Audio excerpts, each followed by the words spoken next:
Jadi perhatikan. Kemudian yang terakhir saya ingatkan, antum yang wajib bagi antum jaga diri antum, keluarga antum dari api neraka. Fokus dengan istri kita, anak. Hatta kita sibuk kerja, kita usaha, kita dagang, kita segala macam, tetap fokus. Istri, anak itu perhatikan.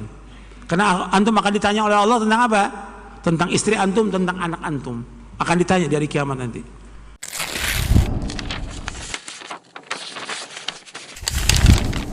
Kemudian yang perlu saya ingatkan kepada saya dan antum sekalian, antum berusaha setiap hari itu untuk baca.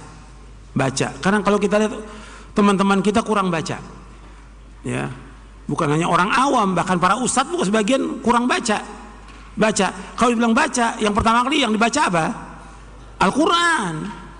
Nabi suruh baca Quran sehari berapa juz? Iqra'ul Quran fi syahr. Baca Quran, hatamkan Quran selama sebulan. Artinya maksudnya Nabi hatamkan Quran selama sebulan, berarti sehari baca berapa juz? 1. Antum baca tuh, nanti pulang dari sini baca 1 juz. Kemudian Nabi katakan lagi iqra'u fi ishrin. Bacalah selama 20 hari. Berarti 1 hari 1,5 juz. Iqra'u fi 15. Bacalah selama 15 hari. Hatamkan 15 hari. Berarti sehari 2 juz. Iqra'u fi ashrin. Bacalah selama 10 hari. Berarti sehari 3 juz. Iqra'u fi sabin wala tazid la dzalik. Bacalah selama sepekan, jangan kurang daripada itu.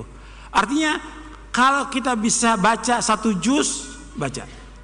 Kalau bisa lagi 1,5 juz. Kalau bisa lagi 2 juz. Kalau bisa 3 juz. Setiap hari antum baca, istri antum baca, anak antum baca. Setiap hari itu baca. Itu yang pertama. Baca Quran tiap hari. Antum akan merasakan barokahnya rumah tangga antum. Barokah itu dengan baca Quran barokah. Karena Allah sebutkan bahwa kitab yang paling barokah apa? Al-Quran. Kalau kitab ini barokah, berarti kita bacanya pun barokah. Rumah tangga kita pun barokah dengan baca Al-Quran. Perhatikan tuh, baca Quran setiap hari. Yang kedua, jadi istri antum baca, anak antum baca, antum juga baca. Setiap hari itu, pagi baca, sore baca, malam baca. Harus ada waktu untuk baca Quran. Jangan ditinggalkan. Gak bisa ditinggalkan Quran, baca setiap hari. Sekarang kan enggak, sibuk dengan apa? Dengan HP. Quran, tiap hari baca Al-Quran, tiap hari itu. Dan Nabi menyuruh kita suruh baca Al-Quran. Jangan jadikan rumah kita seperti kuburan, enggak ada bacaan Quran. Kata Nabi, la taj'alu buyutakum maqabira inna syaitana yanfiru minal baiti alladhi tuqra'u fi surat Al-Baqarah. Jangan kamu jadikan rumah kamu seperti kuburan. Sesungguhnya setan lari dari rumah yang dibacakan surah Al-Baqarah. Akhrajahu Muslim. Yang kedua, baca hadis Nabi. Baca tuh hadis Nabi. Kalau antum bisa baca Sahih Bukhari, baca 1 hadis saja tiap hari. Muslim 1 hadis, gak usah banyak, 1 hadis saja. Tiap hari 1 hadis. Masa nggak bisa 1 hadis? 1 hadis aja. Sahih Muslim 1 hadis tiap hari baca.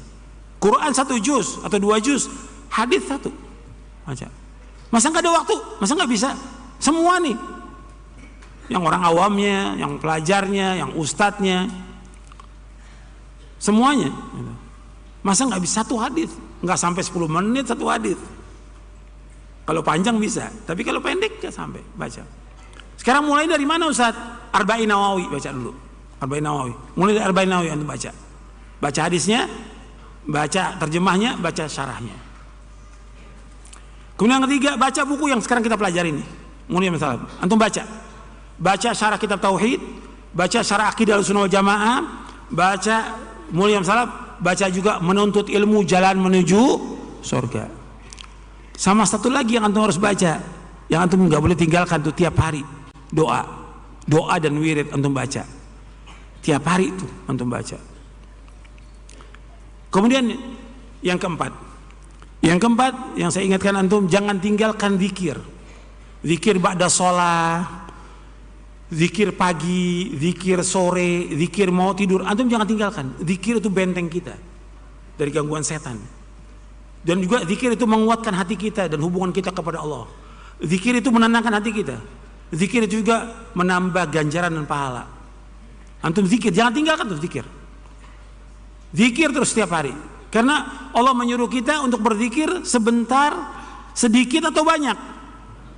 Ya ayyuhalladzina amanu dzkurullaha dzikran katsira wasabbihuhu bukratan Wasilah, orang beriman berzikir kepada Allah dengan zikir yang banyak. Bertasbih kepada Allah pada pagi dan sore. Perhatikan tuh, zikir jangan tinggalkan. Kemudian yang kelima. Yang kelima, antum jaga sholat yang 5 waktu. Untuk laki-laki di masjid. Yang perempuan juga di rumah jaga sholatnya. Jangan zuhur menjelang asar, jangan asar menjelang maghrib, jangan maghrib pada waktunya. Kerjakan. Antum kerjakan sholat 5 waktu. Jangan lupa juga kerjakan sunnahnya. Qobliyahnya, ba'diyahnya. Orang mengerjakan qobliyah, ba'diyah selama 12 rakaat dijamin dengan apa? Surga. Nah saya heran tuh ikhwan-ikhwan habis sholat ke belakang. Gak tahu ngapain ke belakang tuh. Mesti kan zikir. Duduk di tempatnya. Selama dia duduk tempat itu, di tempat dia sholat, malaikat mengatakan Allah maghfir lahu, Allah marhamu, Allah maghfir lahu, Allah marhamu, Allah maghfir lahu. Ya Allah ampuni dia, rahmati dia. Baca zikir, nggak lama, paling 10 menit, 15 menit. Duduk antum. Sholat sunat juga, kenapa antum nggak kerjakan? Qobliyahnya kerjakan, ba'diyah kerjakan. Nggak banyak waktu. Kalau kita di musola, kita mau sholatnya di rumah nggak ada masalah. Tapi kalau antum jauh, ya di masjid sholatnya. Karena memang sebaik-baik sholat seseorang itu di mana? Di rumah. Kata Nabi, afdalu sholatil mar'i fi baitihi ilal maktubah. Sebaik-baik sholat seorang di rumahnya kecuali yang wajib. Jelas tuh, ya. Antum jangan tinggalkan tuh.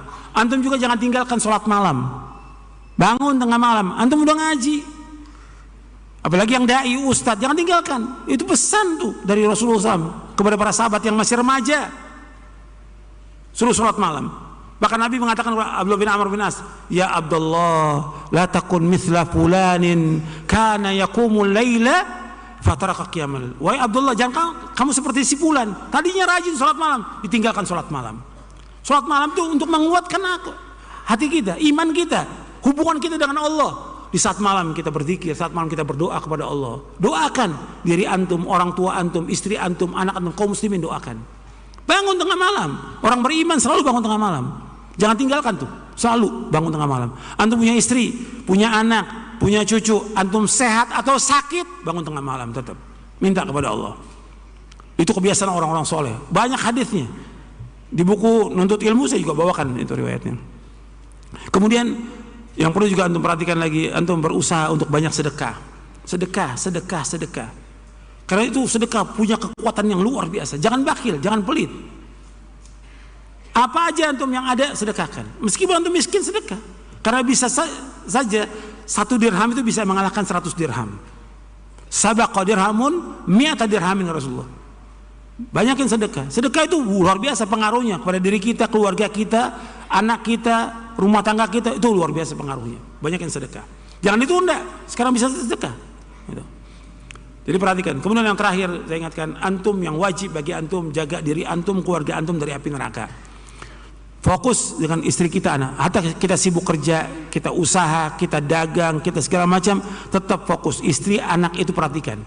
Karena antum akan ditanya oleh Allah tentang apa? Tentang istri antum, tentang anak antum. Akan ditanya dari kiamat nanti. Maka jaga. Ya ayyuhalladzina amanu qu anfusakum wa ahlikum nar. Mudah-mudahan yang saya sampaikan bermanfaat untuk saya dan untuk antum sekalian. Dan kurang lebihnya saya mohon maaf. Wassallallahu nabiyana Muhammadin sallallahu alaihi wa ala wasallam. Subhanakallahumma bihamdik asyhadu an la ilaha illa anta astaghfiruka wa atubu ilaik. Assalamualaikum warahmatullahi wabarakatuh.